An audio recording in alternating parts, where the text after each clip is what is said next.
فیض اسی کو ملے گا جو ان سے وابستہ رہے گا، جو ان سے کٹے گا، جو ان سے دور ہوگا، اس کے لیے اللہ تعالیٰ نے اعلان فرما دیا ہے من عاد لی ولیا فقد آذنتہ بالحرب، جو میرے ولی سے دشمنی کرے گا میں اس کے لیے اعلان جنگ دیتا ہوں۔ اللہ فرماتا میں اسے اعلان جنگ دیتا ہوں، آؤ مجھ سے جنگ کر لو، میرے ولی کی دشمنی کرنے والوں آؤ مجھ سے مقابلہ کرو۔ کون ہے تم میں ایسا طاقتور جو اللہ تعالیٰ سے جنگ کرے، اللہ سے مقابلہ کرے؟ عزیزان ملت اسلامیہ، آج حیدرآباد شہر میں وہابیت اتنی تیزی سے پھیل رہی ہے، بڑا دکھ ہوتا ہے دیکھ کر، افسوس ہوتا ہے دیکھ کر۔ ہماری نوجوان نسل جو کل تک یا نبی سلام علیہ کا کہتی تھی، ہماری نوجوان برادری جو کل تک اولیاء اللہ کی عاشق تھی، 11ویں 12ویں بڑی عقیدت و احترام سے کیا کرتے تھے اور الحمدللہ عقیدہ بہت مضبوط تھا، لیکن آج صرف ایک اسپلنڈر گاڑی اور ایک سیل فون کی وجہ سے ایمان بیچا جا رہا ہے، ایمان خریدا جا رہا ہے۔ بتاؤ مسلمانوں، کیا ہمارا ایمان اتنا سستا ہو گیا، ہمارا ایمان اتنا گیا گزرا ہو گیا، ایک اسپلنڈر گاڑی اور ایک سیل فون کے بدلے اپنا ایمان و عقیدے کا ہم سودا کریں؟ عزیزان ملت اسلامیہ، مرد مومن کی شان تو یہ ہوا کرتی ہے کہ دنیاوی لالچ میں وہ نہیں آتا، اپنے ایمان کا سودا نہیں کرتا۔ بھوکا مر جانا پسند کرے گا لیکن اپنے ایمان کو نہیں بیچے گا، بھوکا مر جانا پسند کرے گا، اللہ تو لال کی زندگی گزارنا پسند کر لے گا، جھوپڑے میں رہنا پسند کر لے گا، لیکن اپنے ایمان کا سودا نہیں کرے گا۔ آج نوجوانوں، آج اس مقدس اسٹیج سے آپ سے یہی گزارش کرنا چاہتا ہوں، خدا را آپ اسپلنڈر گاڑی اور سیل فون کے چکر میں نہ جائیں یا کسی اور پیسے کی لالچ میں نہ جائیں، کیونکہ مجیب علی رضوی کی عادت رہی ہے، الحمدللہ ہمارے اسلاف کا یہ وتیرہ اور طریقہ رہا ہے، ہم انہی کی سنت پہ عمل کر رہے ہیں۔ ہم جو بات کہتے ہیں وہ کان میں نہیں کہتے ہیں، میدان میں کہتے ہیں۔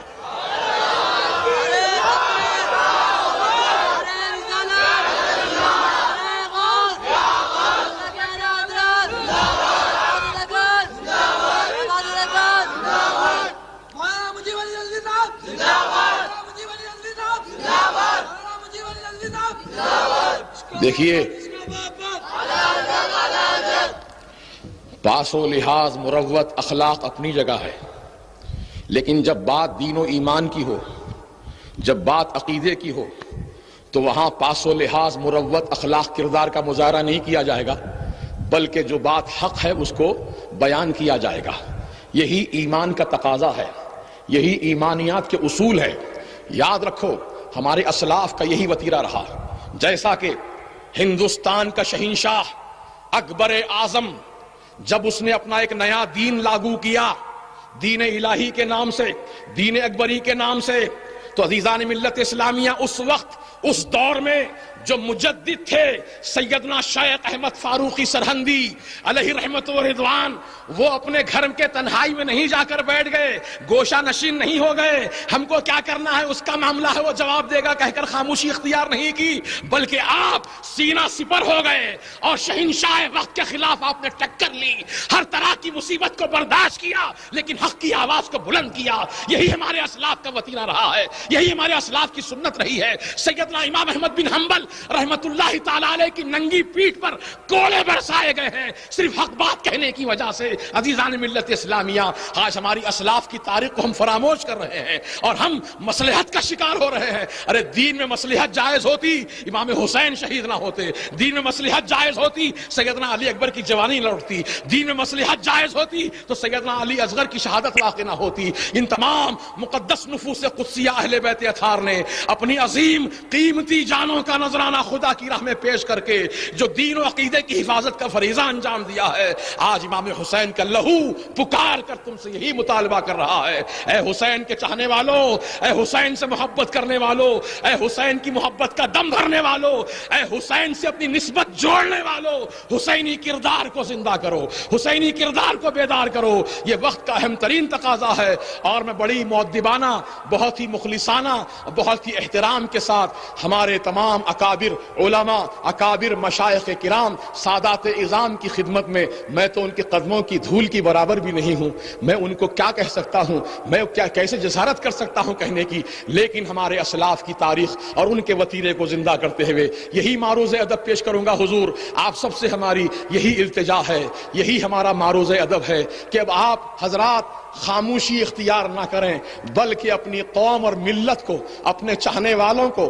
اپنے حلقہ ارادت میں داخل ہونے والوں کو یہ پابند کر دیں اور اس بات کا ان سے عہد لے لیں کہ زندگی بھر سنی صحیح العقیدہ بن کے رہیں گے، کسی بدعقیدہ جماعت سے اپنا تعلق نہیں جوڑیں گے، کسی بدعقیدہ جماعت سے اپنا کوئی رشتہ نہیں جوڑیں گے، اس کی دعوت نہیں کھائیں گے، اس کے گھر کا پانی نہیں پئیں گے، اگر وہ بیمار پڑ جائے تو اس کی تیمارداری نہیں کریں گے، اگر وہ مر جائے تو اس کے جنازے کی نماز نہیں پڑھیں گے، اس کے جلسوں کے اسٹیج کی ہم زینت نہیں بنیں گے۔ یہ تمام باتوں کا عہد لے لے تاکہ قوم برباد ہونے سے بچ جائے، یہ ملت تباہ ہونے سے بچ جائے۔ ہم آپ سے یہی معروض ادب پیش کرنا چاہتے ہیں، خدا را اپنی برباد ہوتی ہوئی قوم کو بچا لو۔ اے سادات کرام، آپ کی بارگاہ میں ہمارا معروض ادب ہے، اپنی قوم کو بچا لیجئے، آپ کے نانا جان کی اس امت کو تباہی سے بچا لیجئے، آپ کے نانا جان کی پیاری امت کو بچا لیجئے۔ اس امت کو بچانے کے لیے میرے آقا پیٹ پہ پتھر باندھے تھے، اس امت کو بچانے کے لیے میرے آقا اپنے گھر میں ایک مہینے تک چولہا نہیں جلائے تھے،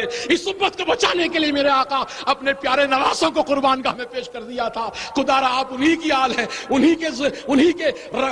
کا خون آپ کی مقدس رگوں میں دوڑ رہا ہے۔ خدا را آپ اپنے نانا جان کا واسطہ، آپ کے نانا جان کا واسطہ، جد کریم کا واسطہ، حسنین کریمین کا واسطہ، خدا را اپنی اس قوم پر رحم کھائیے، اپنی قوم کو بچا لیجئے، اپنے دامن کرم میں سمیٹ لیجئے۔ اور اگر جس طرح کوئی مرغی کے بچے کو حملہ کرنا چاہتا ہے تو مرغی دوڑ کر آتی ہے، اپنے پروں کو کھول کر اپنے بچوں کو سمیٹ لیتی ہے، اپنی جان کی پرواہ نہیں کرتی، اپنے بچوں کو بچانے کی فکر کرتی ہے۔ یہ اللہ تعالیٰ نے ایک مخلوق کے اندر وہ صفت کو پیدا کر دیا ہے۔ ہم تو اشرف المخلوق ہیں، اشرف المخلوق ہیں، اعلیٰ نسل ہے، اعلیٰ کردار ہے، اعلیٰ اخلاق ہے۔ ماشاءاللہ ہم یہی امید رکھتے ہیں کہ الحمدللہ ہماری جو بچی کچی قوم ہے کم از کم ان کے ایمان و عقیدے کی حفاظت کا ہم کچھ انتظام کریں اور ان کو تباہ و برباد ہونے سے بچا لیں۔ نعرہ تکبیر، اللہ اکبر، نعرہ رسالت، نعرہ غوث، اللہ کے اعلیٰ حضرات، عبادت اکبر، عبادت اکبر۔ عزیزان محترم، باتیں تو بہت ساری کہنے کی ہیں اور وقت بھی ہو چکا ہے۔ میں نہیں چاہتا کہ زیادہ آپ کی سما خراشی کروں، بس جو کچھ میں نے کہا ہے اگر میرے کہنے میں کوئی بے ادبی، گستاخی یا غلطی، خطا واقع ہوئی ہو تو میں اللہ کی بارگاہ میں دست بدعا ہوں کہ مولا تعالیٰ اپنے کرم سے میری غلطی اور خطا کو معاف فرما دے۔ استغفر اللہ استغفر اللہ استغفر اللہ ربی من کل ذنب واتوب الیہ، اشہد ان لا الہ الا اللہ